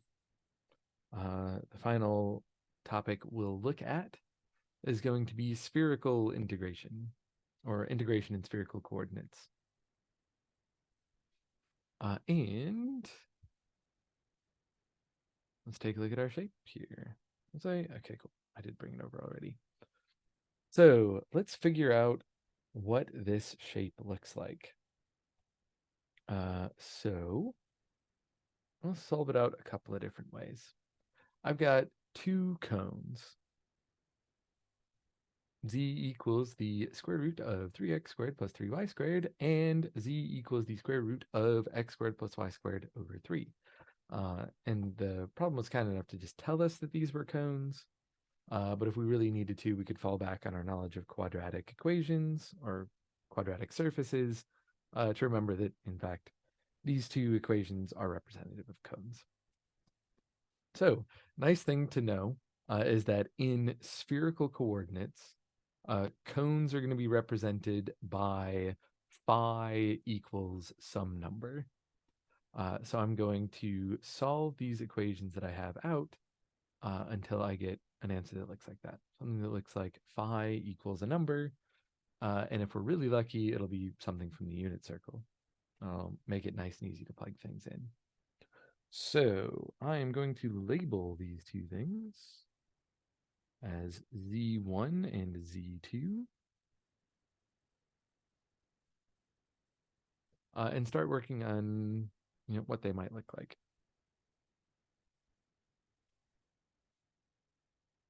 So figuring out what equations these are. So Z1,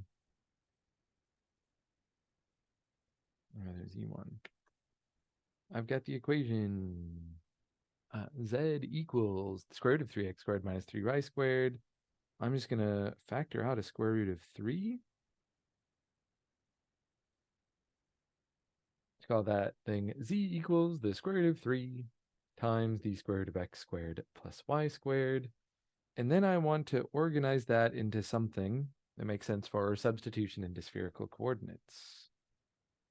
If I put my x squared plus y squared, just leave that guy on the right side and divide z over, I'll get square root x squared plus y squared over z, and I can in turn call that thing equal to tangent phi.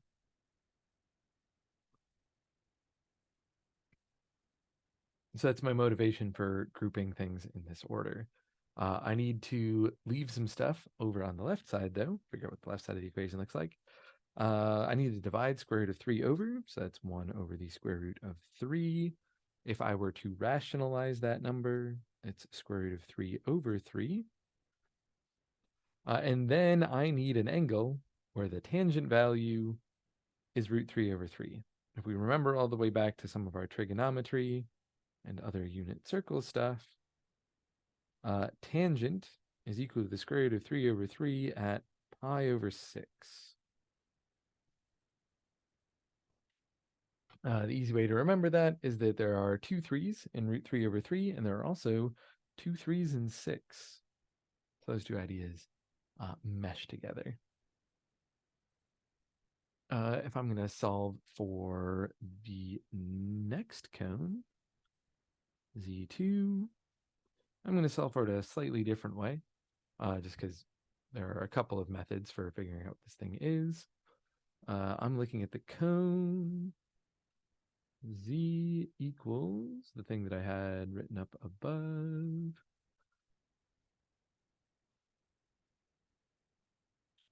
Z equals 1 over the square root of 3 times the square root of x squared plus y squared.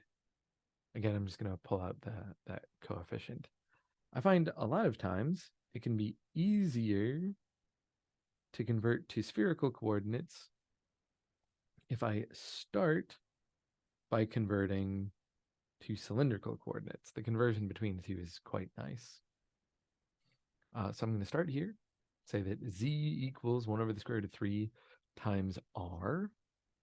And then make some substitutions for z and r. Z is rho cosine phi.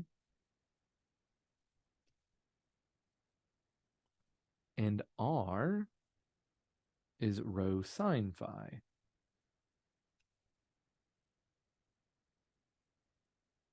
Can make solving for things a little bit nicer.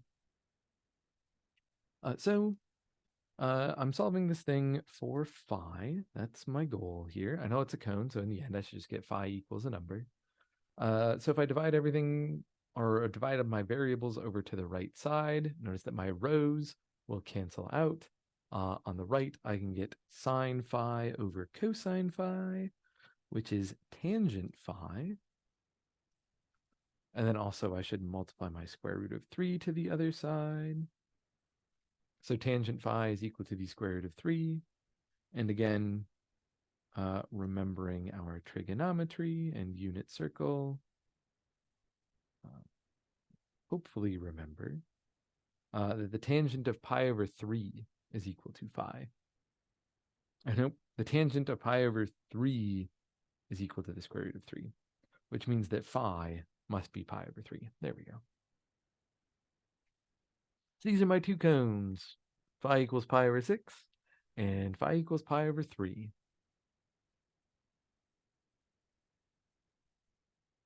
So what that looks like is this shape over here. I've got two cones, one that's a little taller and skinnier than the other.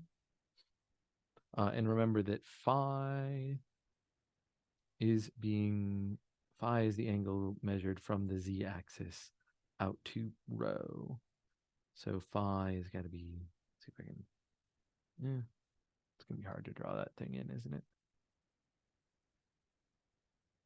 Phi is like this angle being measured here. That's pi over 6. Or for the blue one, phi is this angle from the z-axis out to the furthest value for rho, the furthest angle out for rho. It actually doesn't matter at all how far out it is. They're all going to be the same angle away from the z-axis. That's kind of how it works. Cool. So some substitutions we were using. I'll write some things in. An easy one to remember. Tangent of phi is r over z. R over z. Or you can remember square root x squared plus y squared over z. I tend to, like I said, I like converting to cylindrical first and then to spherical. Tend to find that the work is a little easier. And what else do we need to decide on here? We need the volume of a sphere. Well, it looks like the sphere is centered at the origin, has a radius of 5. So that's the equation.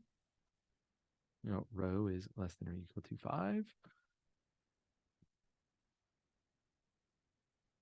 So my bounds for rho are going to be rho is in between 0 and 5. So our default is always that rho is a positive number. And we're going all the way around. So I see no reason to put restrictions on theta. So theta can still exist between 0 and 2 pi. Nothing in here suggests that we should put any restriction on theta. So let's go integrate this thing. I want the triple integral of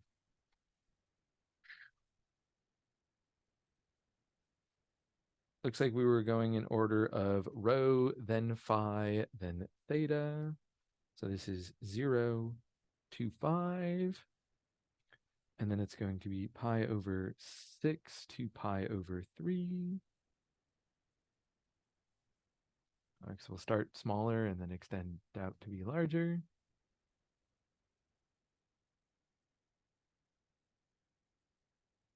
And then next up is theta, which will go from 0 to 2 pi. And what does this thing look like? We're going to do d rho, and then rho d phi, rho d phi, and then rho sine phi d theta. This is really r d theta, but in spherical coordinates, r looks like rho sine phi. Or just remember rho squared sine phi d rho d phi d theta. But again, I like to think of them as attached to the d values that they came from.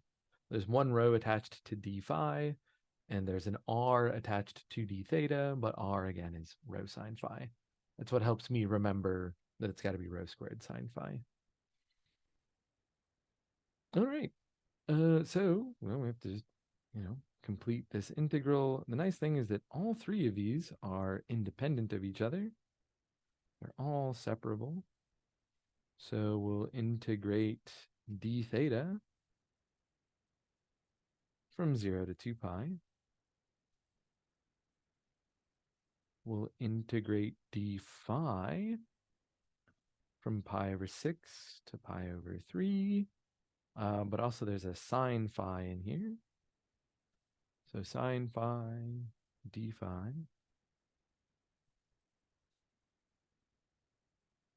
And lastly, our rho integral. We're going from 0 to 5, and we have rho squared that we're integrating. So rho squared d rho. All right, and then do each one of those, and what are we going to get? Well, the theta one's easy. It's just 2 pi. Didn't have any function that depended on theta. Integrating sine will get us negative cosine.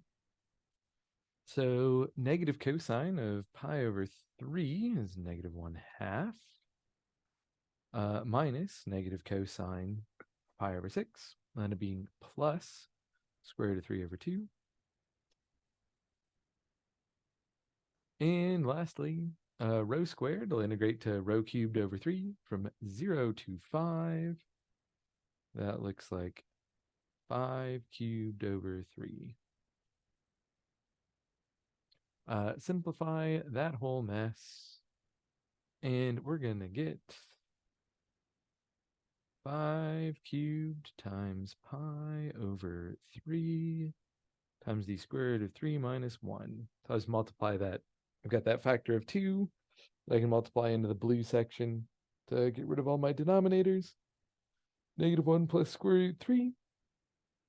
Or I'll just call it square root 3 minus 1. And I could plug that into a calculator to get a decimal answer, but I think the exact answer tells you more about it when you're looking at it. All right, how much we got? 15 minutes. All right, let's knock the rest of this out real quick. So let's talk about what these equations look like. The surface phi equals pi over 2 can be described as blank. Most of the time, if we have phi equals a number, it's describing a cone. This one's a special equation, though. If phi is equal to pi over 2, this one's equal to a plane. All the other ones where phi equals a constant number are cones.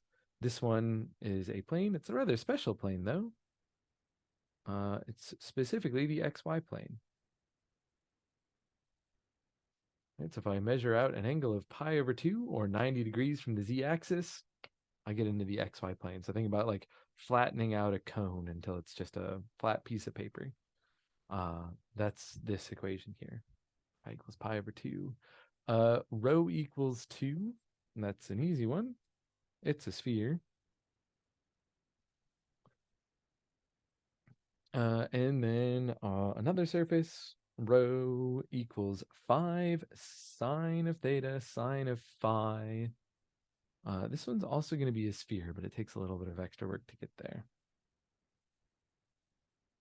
But notice that the right side looks an awful lot like the substitution we'd make for y. So I would multiply both sides by rho, because that's the part that the right side is missing. Rho squared is equal to 5 rho sine theta sine phi. I can make some substitutions.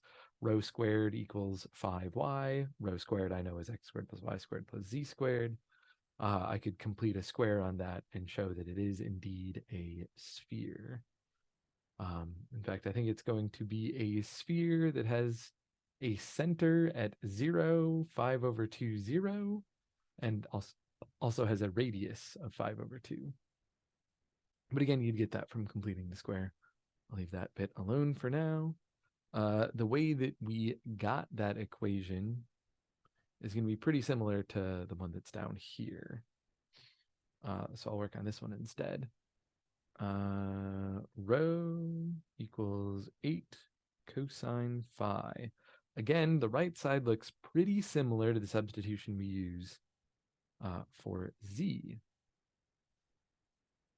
So that's what I'm going to do. Z is equal to rho cosine phi. Since it's the only part that's missing, I'm just going to multiply it in. Multiply it in rho to get rho squared equals 8 rho sine phi. 8 or cosine phi. I don't know why I switched it to sine. And then make some substitutions. The right side is 8z. The left side is x squared plus y squared plus z squared. Looks like I need to make myself a little bit more space here. Start trying to complete the square on this. X squared plus y squared plus z squared minus 8z is equal to 0. I'm just going to move the 8z over. And then if I wanted to complete the square on this thing, z squared minus 8z, its completed square factor should go to z minus 4, because I need half of the coefficient that's on z. So I've got z minus 4 squared equals something. So go back and finish completing the square. If I want this thing to complete to z minus 4, I need to add 4 squared. So add 16, and then notice that z squared minus 8z plus 16 factors to z minus 4 squared. But if I'm going to add 16 to the left side, I also need to add 16 to the right side. So 0 plus 16 is 16, or 4 squared. So that thing is a sphere with a center of sphere. It's got a center at 0, 0, 4. And a radius of 4.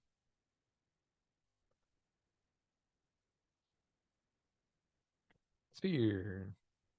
Know where its center is. I know what its radius is. All right, and now let's talk about some concepts here at the end. What else do we have going on? So breaking apart those iterated integrals. I've just used this theorem a few times. It's Fubini's theorem, just to give it a name. But it's the one that says that if my function is separable, right? If my function, my integrand, is separable into a function of x times a function of y, or maybe a function of r times a function of theta, and my bounds also are independent of the other variable. Effectively, they just move from one number to another number. Then I can separate out my iterated integrals into a product of two separate integrals. And so that's exactly what we did here. And so things that are separable, x times y, is a separable integrand, but x plus y is not. They need to be separable by multiplication or division. In case it comes up, you might need the volume of a sphere. It's 4/3 pi r cubed. So don't forget, the exams are open notes, so you can have these notes with you. That equation, volume of sphere, might be helpful. So I wrote it in. More on Fubini's theorem. It's the same thing right here. Just lets us say that we can also swap the order of integration. Fubini kind of did a lot for us. Right, average value. Right, so average value, I think, again, probably going to be important. If we need the average value of some double integral thing, average value of a function is going to be the double integral of the function divided by the area of the region. So usually that means double integral of f dA divided by the double integral of dA. We calculate the area, calculate the double integral of the function, and then just divide the second by the first. If this thing were average value with 3 variables, so in 3 space, we would do a triple integral of the function divided by the volume of the solid. So average value, this equation might be helpful. That's why I highlighted it here. Some other stuff. I was changing the order of integration. This one I just thought was sort of a tricky problem, so I sketched it out. In particular, I usually see this one, when I've seen this one in the past, common mistake is to get the negative space as the solid of integration. It's not quite the case, right? If we're looking at our y integrals, they go from y equals 0 out to y equals x squared. That tends to be the part that trips people up. So y equals 0 being the x-axis is our left bound, and our right bound is y equals x squared. So it's not the part of the parabola that is containing the y-axis. It's not that part that's on the inside of the parabola. It's the part on the outside of the parabola. Again, tends to be a little bit tricky when I've seen this one from time to time. So just sketching your region can be important. Find it's oftentimes helpful to, when you're looking at your bounds, like for the z bounds, I've got z equals 0 and z equals y. My y bounds, the one circled in yellow, y equals 0 and y equals x squared. It'd be helpful to write that stuff out. So changing my order, I got this order. If you're watching this video after I've already recorded it and you have any questions on the stuff that shows up here at the end, stuff I've already done, feel free to post about it on Piazza. I'll definitely be able to get to it before the exam, as long as it's not like, within the last hour before the exam. Some other stuff. Another triple integral I thought was nice. What we're doing, we had a tetrahedron with the 4 vertices given, so you had to come up with the equation of all of the planes that make up the tetrahedron yourself. So most of them weren't too bad, but it was getting the diagonal looking plane that was tough. So if you need the equations of all the planes in tetrahedron, you can just go all the way back to the stuff we did at the beginning of the semester, find the vector between 2 points. Getting the cross product between those 2 vectors will give you a normal vector, and normal vector is what you want to come up with the equation of a plane. So the fun part of this equation was, again, just coming up with the equation of all those planes. In particular, Z2 was the tricky one. So here's the work I did to get it. Another sketch of the same problem. I thought that my sketch that I drew for this equation was kind of hard to see exactly what that tetrahedron looked like. So this is just a similar problem with a slightly rotated sketch, or maybe I've rotated the camera slightly to get a better angle on what the tetrahedron looks like. That green plane, that triangular and diagonal surface, I thought was a difficult one to get. So it's the same plane that we were looking at up above, but with just some slightly different points, slightly different numbers going into it. But the view on this one I thought was just a bit nicer. And finally, change of variables. I've sort of saved this concept for the end. Mostly for the change of variable stuff, I think you just should know it conceptually, unless a hard, like, involved math problem to go over. So for calculating this change variable right here, what was some stuff that I thought was important? Knowing what the transformation image looks like. I would be able to sketch that out. If I were you, I'd pay some attention to sketching out the image. Because there might be, a conceptual question about what the image would look like. So here we're starting with a rectangle in U and V, and then asking what the image looks like back in X and Y. So I've got a rectangle that just goes between a couple of numbers.